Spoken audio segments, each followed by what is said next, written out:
Antes de você comentar, já que a gente falou de terceira via, vamos colocar aqui ao vivo um aspirante à terceira via que atendeu o nosso pedido aqui para comentar um pouco dessa notícia. Então, o pré-candidato à presidência pelo Partido Missão, Renan Opa! Santos, atendeu o nosso pedido, está aqui ao vivo com a gente. Renan, bem-vindo ao Market Makers, obrigado por topar esse convite. Queria saber suas primeiras impressões sobre esse que já está sendo chamado aqui de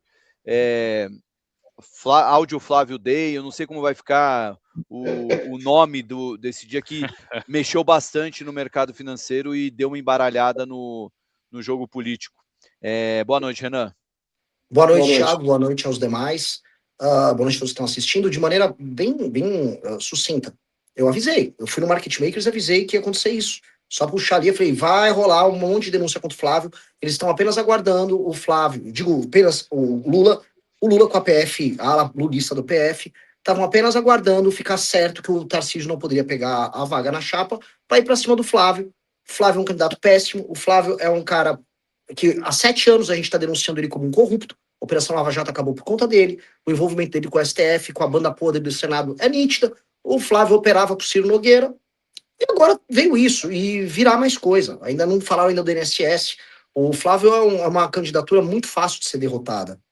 E o Flávio é problemático. Eu rodei Santa Catarina, que é uma das fortalezas eleitorais do bolsonarismo. Não tinha ninguém empolgado em fazer campanha pro Flávio. Tinha ninguém empolgado fazer campanha. É uma campanha baseada apenas no recall do nome e baseada apenas, vamos dizer, na negação do Lula. E agora, não, agora tem isso, mas né, é aquela coisa também. Galera quer sempre apostar errado. Falar, não, o Tarcísio vai ser candidato. Tiago, na época eu também falei, não ia ser candidato Tarcísio. Não, o Ratinho. O Ratinho tava no Banco Master, do mesmo jeito. Leite, Zema. O Zema recebeu o dinheiro do Henrique Porcaro, galera. Vamos esquecer, recebeu Operação Rejeito em Minas, beneficiou a empresa do Vorcaro lá em Minas. Então, assim, eu não quero fazer propaganda, mas assim, tem um cara que tá falando que essa turma é bandido, uma turma de bandido há muito tempo. Esse cara tá aqui conversando com vocês na maior humildade.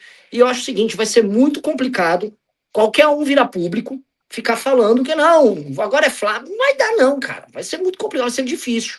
Vai ser difícil porque mudou. O tiozão do Zap, que sempre teve um engajamento, uma energia cívica de apoio à família Bolsonaro, ele tá com a energia cívica dele gasta. Ele não tá gastando, não é a mesma, não é o pai. E os jovens, que em geral se engajam mais, o Flávio Bolsonaro tem no máximo um recall do anti-Lula. Então tem um fenômeno novo. Outra coisa que é bom analisar, aqui eu não tô nem me colocando o Renan como pré-candidato, tô colocando o Renan como analista. Eles estão completamente destruídos por dentro. O Nicolas está matando a militância bolsonarista. O Nicolas está acabando com eles por dentro. O Nicolas está numa guerra interna com eles. A Michelle está brigada com o Flávio. Michelle, inclusive, teve seus arranca-rabos recentes com o próprio Jair. Então, há uma situação que eles estão, vamos dizer, num momento muito ruim. E não sei se eles vão ter uma solidariedade interna para salvar. Basta ver que nem o Eduardo está se dando bem com o irmão. Então, situação chata aí para o trade Flávio. Mas, para mim, que, enfim, não estou nem falando de maneira utilitarista. Para mim, que sempre defende o certo, eu serei mais ouvido jogando em diante. E eu acho isso bom. E para você, assim, como é que você recebeu, assim, se você falou já sabia e tudo mais, mas como você recebeu, como é que tem sido aí o que vocês têm visto aí de consequências iniciais, até pensando em estratégia, né, vendo que o que pode acontecer, praticamente a desidratação do candidato que estava ali mais próximo de ir para o segundo turno com o Lula. Como é que vocês enxergam isso? Eu acho que o Flávio vai manter a candidatura. O post dele se defendendo horrível já contou lá com o apoio das principais lideranças do PL na Câmara dos Deputados. E eles vão obrigar, e eles sabem fazer isso, as principais lideranças de candidaturas, especialmente a governo, fazerem suas demonstrações públicas de vassalagem ao Flávio para manter o Flávio vivo. Só que é uma candidatura sem energia. Ela já era uma candidatura sem energia. Ela será uma candidatura cada vez menos com energia, que é o que o Lula quer. Se você desengaja o adversário, ele vai menos à urna, o comparecimento é menor, a energia de convencimento das pessoas indecisas se torna menor, e hoje os argumentos para um bolsonarista convencer um familiar indeciso a votar no Flávio e não no Lula estão cada vez mais débeis, né? Ele vai falar, ladrão, vai, sabe? O lulista vai falar, pô, ladrão pro ladrão, o meu tá me pagando a conta de gás, conta de luz. Vai ser esse o argumento do Lula. No fim do dia ele vai trabalhar nesses termos. Ladrão pro ladrão, ele me paga a conta de luz. E isso enfraquece eles no jogo. E aí o eleitor também começa a perceber que se o Flávio aparece nas pesquisas indo mal no segundo turno, as pessoas vão procurar um outro nome. Eu acho que isso vai recair sobre eu e o Zema. Eu numa linha completamente feita do Zema, porque eu aponto os problemas do bolsonarismo, e o Zema naquela linha dissimulada. Só que o Zema tem um problema, que a gente precisa colocar aqui. A base do Zema, o Partido Novo, ele não quer ganhar a eleição presidencial. Ele nem acha que isso é possível. O Novo quer passar a cláusula de barreira. Para passar a cláusula de barreira, os deputados do Novo que são bolsonaristas, eles não são zemistas, eles vão querer briga com o bolsonarismo. O Jeffrey Schickini, podem pegar um dos mais influentes dos novos candidatos a deputado, tava lá, começou a sabotagem à direita. É isso que vai vir. Então, se o Zema for para uma briga, vai, entendeu? A própria base aperta. Eu tô bem livre, então vamos ver qual estratégia é melhor. A do Zema de ficar no banco de reservas do Flávio, ou a minha de basicamente ir para cima do Flávio e dessa direita tosca que tem aí. Bom, obrigado por ter participado, Renan. Antes de te liberar, vocês querem fazer uma pergunta para ele? Então, eu ia perguntar, você quer fazer uma pergunta para ele, Valtinho? Eu tenho mais 3, 4 minutinhos, pode fazer. Boa. Obrigado, Renan. Você não acredita na possibilidade de uma substituição dentro de casa, de vir a Michele? O problema é que essa casa tá pegando fogo. Não tenho dúvida, não. O que você acha? A primeira casa tá pegando fogo. Qual seria o consenso gerado? Um cara como o Nicolas, que ele não é da família, mas é quase como, ele apoiaria um jogo junto com a Michele. Entendeu? Esse cara tem que ser colocado nos cálculos. Como ele se comportaria nisso? O Nicolas está em guerra com o Flávio agora, mas ontem eles estavam tentando, vamos dizer, apaziguar a situação. A se ver, eu tendo a achar que não. Eu tendo a achar que os filhos que hoje estão em briga, especialmente Eduardo e Flávio, se unem numa hipótese da Michele querer pintar como candidata, ou querer passar a perna neles. Eu acho bem delicado.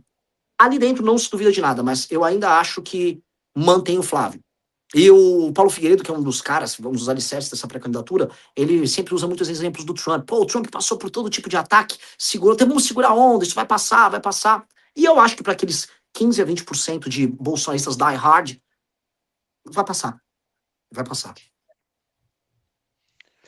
Boa. Do ponto de vista de calendário eleitoral, Renan, aproveitando aqui que você está contribuindo com a sua participação, a gente tem agora uma janela um pouco não propícia para esse tipo de debate, porque tem uma Copa do Mundo aí no meio do caminho, ainda tem convenção partidária, e daí agora em diante a gente está começando a ver essa máquina petista moendo, teve um dos seus primeiros resultados moendo um candidato. A gente já viu o que aconteceu isso no passado, o exemplo da Marina Silva de 2014 é histórico, né, a comida sumindo da mesa, enfim. Como você entende que o PT vai se comportar em termos de ataque? Porque tem essa função reação do PT também, na minha leitura, que é claro que na sua leitura, em um primeiro momento, ele não vai abandonar a candidatura, mas a própria candidatura do Flávio nunca teve tanta convicção em si mesma, né? Eu vejo isso. Ele não tinha um teto de vidro, ele tinha uma casa inteira de vidro, e ele sempre se sentiu muito frágil, porque ele não pode também se expor a ficar sem foro privilegiado caso perca uma eleição. Então, a função-reação dele é diferente, para abandonar a candidatura e passar o bastão para alguém. E eu entendo que, por exemplo, pessoas no núcleo petista, como Sidônio, né, compreendam isso.